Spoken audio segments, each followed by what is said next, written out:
Itago natin siya sa pangalang April. 3 na ang anak ni April, edad 8, 4 at 3 taong gulang. Itong pang-apat na kanyang ipinagbubuntis, wala raw sa plano nilang mag-asawa. Parang sabi niya, buntis na naman. Parang problema lang po siya. Siyempre nga po, sa mga gastusin na naman po. Full-time housewife si April. Construction worker naman si Mister. Minsan may trabaho, minsan wala.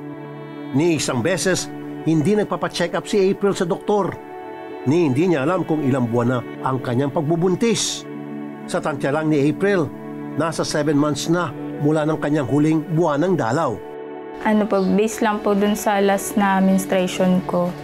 Hindi pa po ako nakapagpa-ultrasound or nakapagpa-check up kasi sa center. Sa tanong kung handa na siyang manganak, alanganin ang sagot ni April. Siguro po yung sa katawan ko po, opo yun, handa po. Pero yung sinasabing financial po na na tulad ng pambili ng mga diaper, yung mga hygiene po na para kay baby, wala pa po talaga ako nun. Ang gusto ni April, ngayon pa lang, meron na mag-aampo ng kanyang baby. Dito na niya sinubukang i-post sa Facebook ang kanyang sitwasyon. Bali, may account po ako, tapos sinearch ko lang po yun sa Facebook, yung group na yun. Na-accept po agad ako. Tapos nag-post po ako dun. Tapos yun po, marami pong nagko-comment. At saka mga nag-o-offer na, yun nga po, ampunin na si baby. Kahit hindi pa po nakikita. Meron po mga willing na magbigay talaga, as in na kahit wala pa kayong kasulatan, talaga interesado po sila, nagbibigay po sila ng grocery, ganyan.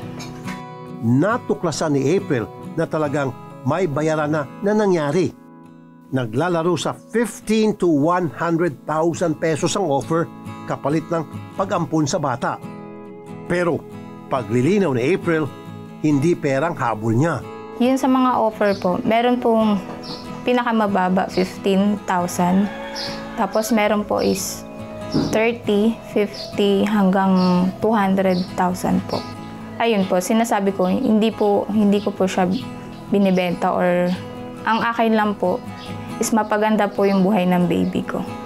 Habang humahanap si April na mag-aampon sa hindi pa napapanganak nilang baby, ang kanyang asawa naman, walang kamalay-malay sa ginagawa ni Mrs. Nalaman ko po nag-chat po kasi siya sa akin, nagsabi siya sa akin na biglang may nagpadala daw po sa kanya na grocery. Sabi ko, sino naman yun? Sabi niya, yung mag-aano nga daw po ng bata. Sabi ko, ay hindi. Sabi ko, ibalik mo yan. Sabi ko po sa kanya, hindi natin papa-adapt yung bata. Sabi ko po. Maging ang ina ni April, nagulat sa plano ng anak na ipapaampon ang magiging bunso niyang apo. Nagalit po ako sa kanya. Kasi sabi ko sa kanya, bakit wag mo na akong gayahin, tama na ako lang. Tapos yun, umiiyak siya. Sabi niya, kasi sobra ng hirap. Masakit na napa-flashback si nanay sa nakaraan. Ang bunsong kapatid pala kasi ni April, ipinaampunan niya rin. Mayroon pong lumapit sa akin na inampun po. Kinausap niya ako muna. Sabi niya kung gusto ko ba daw talaga ipaampon. Pinaampon ko. Kasi nung time na po yun, tinaningan na ako ng doktor na ang buhay ko daw hanggang 6 months na lang. Pilit pa rin kinukumbinsi si April ng kanyang ina na huwag nang ituloy ang pagpapamigay sa bata. Ang kanyang mister naman, babantayan daw ang asawa. Tawagin naman natin sa alias na Summer, ang isa pa naming nakilala sa FB group.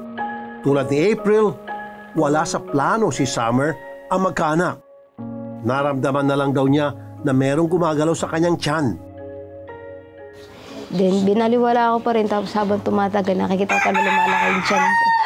Tapos nag-PT na ako. Nakita ko positive naman po yung PT. Tapos yun, laging galaw na ng galaw siya sa tiyan ko. Hindi rin nagpapacheck up sa doktor si Summer. Busy kasi siya kumayod para sa 2 anak na nasa probinsya. Tumigil muna sa pagtatrabaho si Summer. Sumasakit na raw kasi ang kanyang tiyan at balakang. Palagi pa silang nag-aaway ng kanyang live-in partner na kapwa niya babae at may isa ring anak. Kaya umuwi na lang si Summer sa kanyang nanay at mga anak sa probinsya. Pero hindi raw natuwa ang mga ito. Guho yung mundo kaya halos ayaw kong umuwi dito sa amin.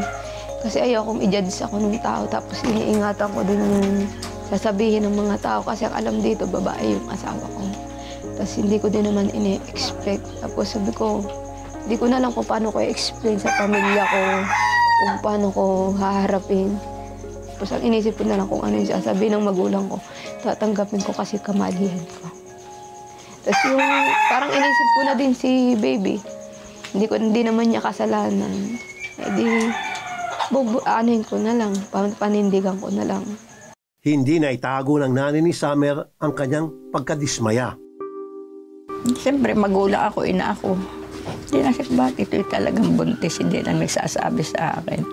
Siguro nitong bandang huli, naguguluhan na siya. Pinagtapat na sa akin. Sabi ko nga, bakit? Eh, paano yung 2 anak? Sabi ko sa lipadakan, ikaw ay nakakakuha na sa mga anak mo. Eh, ganyan, ano naman. Sabi ko, hindi ko na kaya mag-alaga, hindi ko naalagaan. Sabi naman niya, nanay, nagkaganito na ako. Pasensyahan mo na po ako. Ano mga magagawa ko bilang magulang? Magalit ka man, wala ka na din magagawa. Minsan nga nagagalit yung papa niya, yung mga kapatid niya. Hindi na lang siya naimik. Patong-patong ang problema ni Summer. Walang trabaho, walang ipapakain sa 2 anak, at wala nakikitang kinabukasan para sa dinadalang bata. Kaya nagpasya si Summer na ipaampun na lang ang baby. Unang post pa lang sa Facebook, napakarami ng comments. Eh nga po, may nag-chat sa akin na, be, sa amin na lang yung baby mo, willing kami magbayad sa'yo ng ganitong demand. Sabi ko, hindi ko naman po binibenta yung bata. Tapos may mga iba nag-offer sa akin, amin na lang yung baby girl.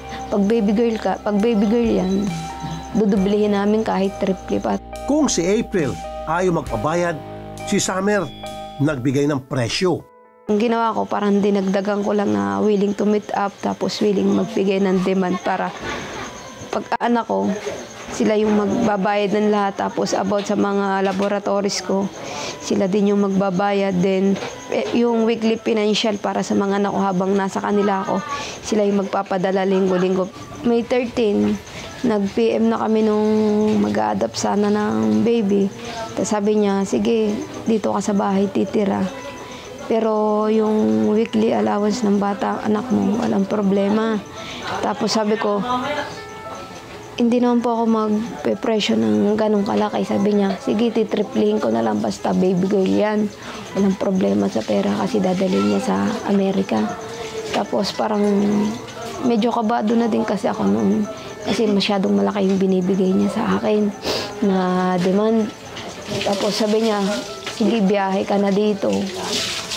Pero nasan dito na ako sa Mauban. Biyahe ka na dito. Tapos padalang kita ng pera.